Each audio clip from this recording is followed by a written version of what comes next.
Hey, it's Dr. Duff. I've always been fascinated by the idea of inner child work, looking inward to find that younger version of yourself that you can try taking better care of. But as a therapist and a psychologist, I was never really trained in it, and I didn't integrate it much into my personal approach to therapy. I also haven't used it a whole lot in my personal life. That is until I found this book a few years ago. This book is 101 Trauma Informed Interventions by Linda A. Curran, and it is such a great book. It is a very straightforward guide. It has a lot of practical exercises. It's perfect for both clinicians as well as people who might be struggling with trauma or curious about exploring themselves more fully. While these are trauma informed interventions, they aren't all specifically tied to trauma, and I've gotten a lot out of this book. So today what I'd like to do is introduce you to 3 different inner child exercises from this book. This can help you kickstart your healing journey. And I want to provide them to you in ascending level of closeness and difficulty, basically 3 different levels of challenge.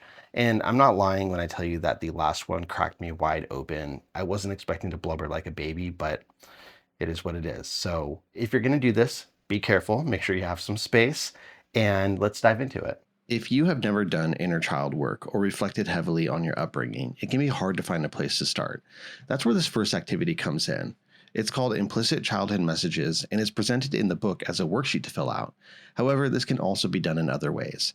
For example, you might talk through these points with a therapist or with a close loved one. Let me introduce you to each of the questions here. I also have this in a Google form if you'd like to print out your own responses or email them to yourself. Find the link to that in the description. I'll do the exercise along with you and report back when we're done. Question 1. What messages or instructions were part of your daily life? Question 2. What messages did you receive about your body? Question 3. What messages did you receive about honesty? Question 4. What messages did you receive about morality? Question 5. What messages did you receive about sex? And for reflection, number 1, have you freely chosen these instructions as an adult, or do you just live by some of them without question? 2, do any of these instructions presently warrant further review? So I just finished the first activity. This was the implicit childhood messages one. And this was pretty interesting for me. It was actually harder than I thought. So some of the questions were like, what messages or instructions did you have as part of your daily life? Or what messages did you receive about honesty? And so for me, I think the thing I was having a hard time with was like, I don't think there was a lot of explicit messaging. And that is also kind of part of all of my stuff is a bit of vagueness or wishy-washiness in terms of where my parents stood on things. So for example, like one of the questions was about like, what are the attitudes towards sex in your childhood? And for me, sex was a very present thing in my life. Like as a kid, I was exposed to various forms of sexuality and media and things like that, not like purposefully, but I encountered these things and they were present around kind of peripherally in my environment. And it's something that was just in my awareness from a very young age. And then I also am the son of a teenage mother, a very young teenage mother, who was the daughter of a teenage mother. And so that topic of, don't get someone pregnant as a teenager was also very, very present. And so that was a thing. At the same time, I could be not remembering very clearly. I don't remember a lot of direct conversations about sex or sexuality or things like that.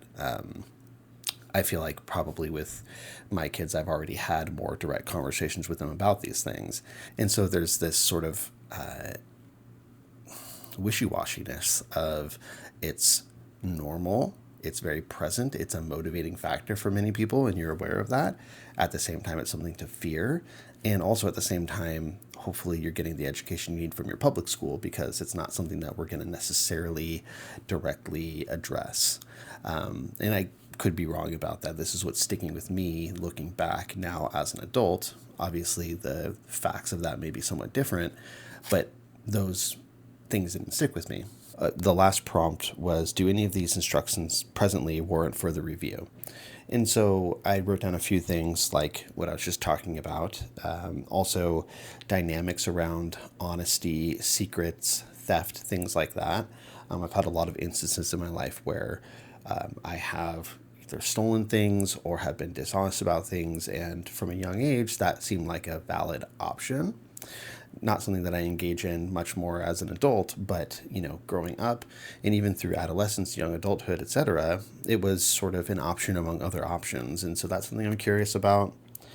The vagueness of it all, like I just said, how it's kind of hard for me to grasp onto what these actual messages were. And then just waiting for any memories of things that were a bit more clear to bubble up to the surface, because I don't really know as I look back. It's not coming to me. So very interesting. It's a good starting place, not too intense, but definitely cause for some reflection. After getting used to the idea of reflecting on how you were raised, the next part of inner child work is all about identifying alternatives. Essentially, your job is to reparent yourself, and in order to do so, you need to find a less critical voice. This exercise is called developing a nurturing voice. The idea is to find an inner voice that can counterbalance the critical parental messages that many of us have taken on. This is the voice that tells you that something is wrong with you, that you're not good enough, and that you're a disappointment. This voice limits you and keeps you stuck. Instead, we want to develop a more empathic, calm, and soothing voice that can be more helpful in the present. Ask yourself the following questions. 1. Do I know anyone who has this nurturing quality? They can be real or fictional. Who is it? 2. Once you've settled on the person, bring them to mind and allow them to truly come to life. Picture them in their nurturing aspect. Are they teaching? Are they singing to a child or stroking their hair? Are they using a calming voice to soothe? Are they cooking a favorite meal or reading? Literally whatever feels right to you. 3. It may take some time for this scene to develop. Stick with it. Truly listen to the words, the tone of the voice, the body language, and everything else. 4. Now, if you aren't already, imagine being one of the people in the scene. You could be the child or the nurturing figure. What would it feel like to play that role? Try taking it on and embodying it for a few minutes. 5. Now imagine a time when you were criticizing yourself. Hear the words you said and the feelings that those words brought up for you. 6. Consciously switch out of the critical voice and into this more nurturing one with the tone and words that you use. 7. Notice what it feels like to be responded to with kindness and compassion instead of criticism. 8. Continue practicing this and try to consciously switch out of the critical voice into the nurturing one when you're being mean to yourself in your daily life. All right, so that one was also interesting. I just did the developing a nurturing voice task, and at first it was a little hard for me to think of somebody. I thought of first my paternal grandmother who passed away, and she passed away when I was in college. I have good memories of her as a child. I remember her being there for me and embracing, my interests and things like that. Like some of my warm memories are, playing on the computer over at her house, or, sitting and watching things like Jeopardy with her. But I didn't really get to know her a ton as an adult. So that one, it didn't quite fit for me. And randomly, what popped into my brain was actually a character from a book. I think I have the book over here. It's one of my favorite books. It has its downsides. I wouldn't recommend it for everybody, but it's one of my favorites. It's called Name of the Wind by Patrick Rothfuss. And in it, there is a character, I believe his name is Trappist, and he's a monk. That's not really relevant to why he came to mind for me, but he is in a very, very, very poor town, and he takes care of all of the sick children, all the people who are out on the streets, anybody who needs help. He doesn't turn anybody away. And it's sort of regardless of what their background is, regardless of what they've done or what they haven't done.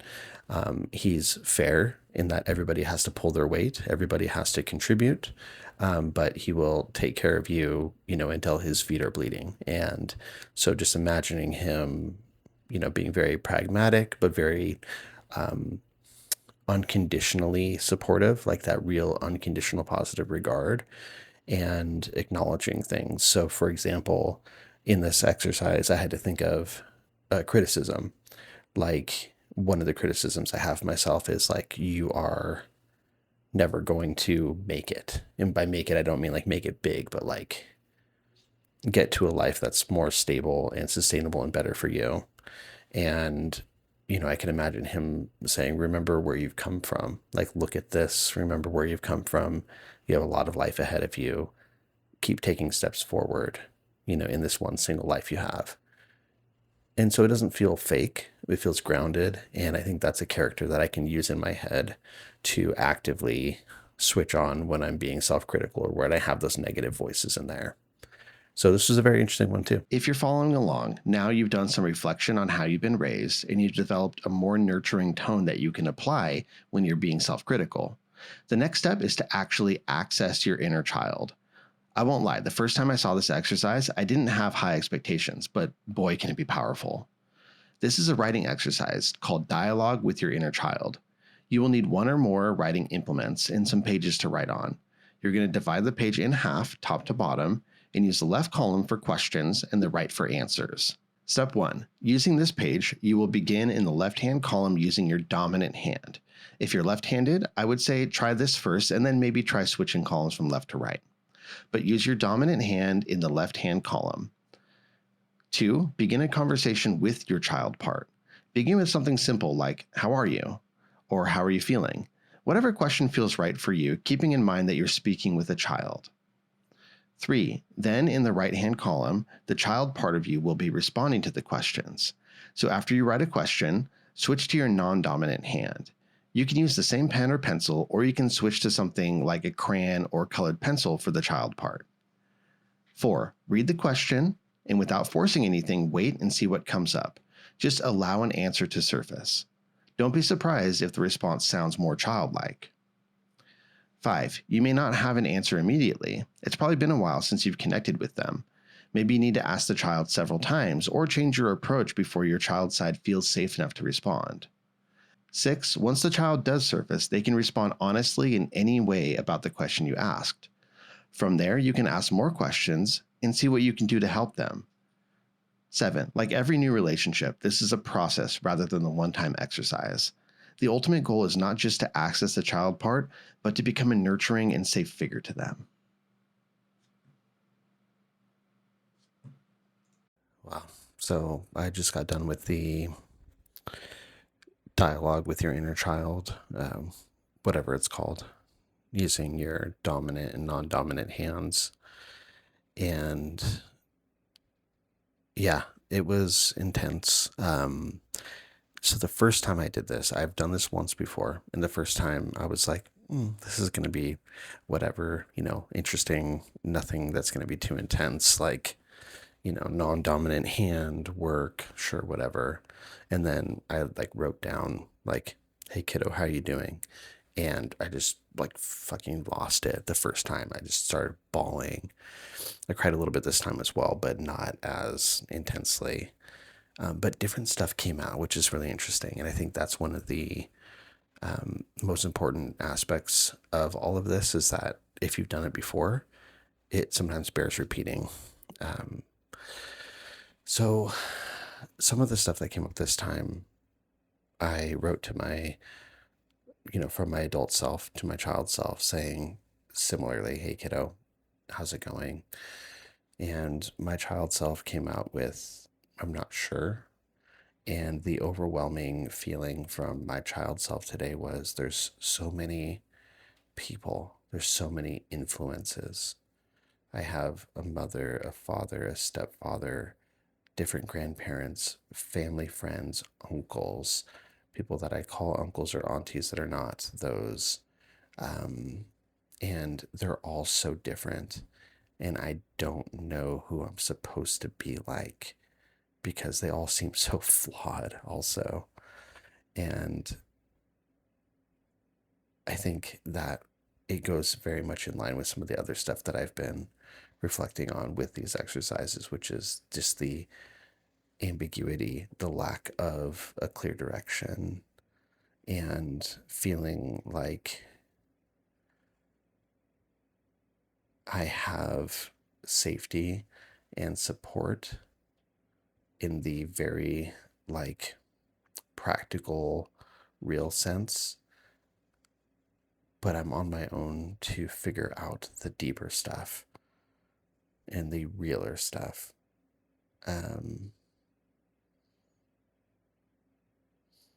That's probably all I'll go into here. This definitely brings up some stuff that I want to continue reflecting on. So I hope that if you do this exercise, or if you've done this exercise, it's equally interesting and revealing to you. Definitely the most intense version of the different exercises we've done. So I hope you enjoyed this video. I hope that you've gotten something out of it. Please check out the book. I listed it at the beginning. It's going to be in the description. And if you have any experiences doing this sort of work that you'd like to share, please do so. Comment, send me a message, send me an email, whatever you'd like. All right. Bye.